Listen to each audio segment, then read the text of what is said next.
Good evening বন্ধুরা, সবাই কি করছো গো এখন? এগুলো দেখো, কালকে আমার হাজব্যান্ড নিয়ে এসেছিল ছেলের জন্য চিজ আর চকলেট।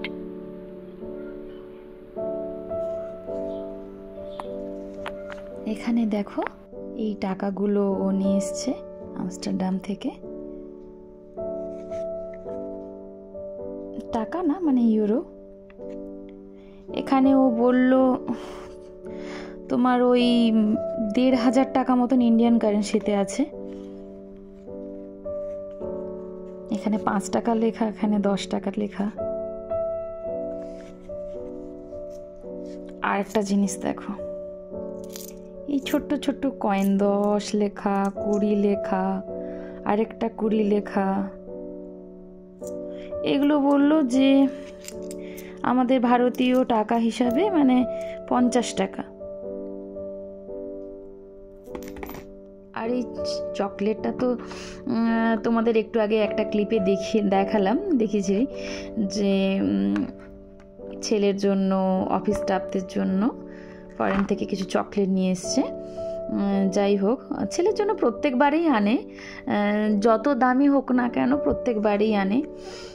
এগুলো ওখানকার কারেন্সিতে প্রায় ১,৫০০ টাকা করে পড়েছে চকলেট। ৩ প্যাকেট চকলেট এনেছিল, প্রায় এদিক ওদিক করে ৩,৫০০ টাকা ইন্ডিয়ান কারেন্সিতে। যাই হোক, আর অফিস স্টাফদের জন্য কীরকম চকলেট সেটা অবশ্য দেখিনি, মানে ওগুলো তো সব প্যাকেট খোলা যাবে না, প্যাকেট সমেত দেবে।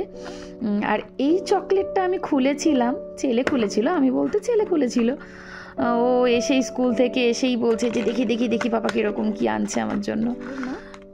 সামুদ্রিক মানে ঝিনুক, শামুক, তারপর ওই স্টারের মতন ওটাকে কি যেন বলে, নামটা ভুলে যাচ্ছি, তোমরা হয়তো বলতে পারবে।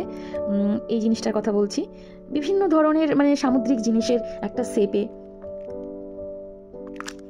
সুন্দর লাগছে না চকলেটগুলো? খাওয়ার থেকে বেশি দেখতে সুন্দর লাগছে। চেষ্টা করে ছেলের জন্য কিছু নতুন নতুন আনার। যাই হোক, তোমাদের সাথে শেয়ার করলাম। দেখে বলো তো চকলেটগুলো কেমন লাগছে। আর এটাও বলো যে মানে এত দাম দিয়ে কেনাটা সার্থক হয়েছে? আমার তো মনে হয় সার্থক হয়েছে। হাজব্যান্ডও দেখে বললো যে খুব ভালো লাগছে, মানে এরকম চকলেট তো সচরাচর এখানে পাওয়া যাবে না। আর ফরেনের চকলেটগুলো সত্যিই খুব ভালো। চকলেটে দেখো লেখাও আছে সি সেলস 44% আর 44% হ্যাজেলনাটস ফিলিং। আর এটা দেখো ছেলের খুব পছন্দের একটা জিনিস, সেটা হচ্ছে যে চিজ। এখানে 350 গ্রাম আছে চিজ। এখানে বলতে পারো নেদারল্যান্ডের এগুলো ফেমাস জিনিস চিজ। ওখান থেকে বিভিন্ন জায়গায় সব যায়, ওখান থেকে চিজ। এটা গোট চিজ, ছাগলের দুধের, আর এটা কাউ চিজ। আর দেখো একটা জিনিস, যদিও এটাও মানে আমাদের জন্য কিনে আনেনি বলতে এটা কেনাই। যাই হোক, মানে ও কিনেছিল বলে, তো তারপর যাই হোক খেয়েও ছিল কয়েকটা, আবার আমাদের জন্য নিয়ে আসলো। ভাবলো যে খুবই মিষ্টি এই অরেঞ্জগুলো, খেয়ে দেখো। ওখানে ওরা সবাই মিলে খাবে বলে কিনেছিল, তো ওখান থেকে 4টে বাঁচিয়ে ছেলের জন্য নিয়ে এসছে।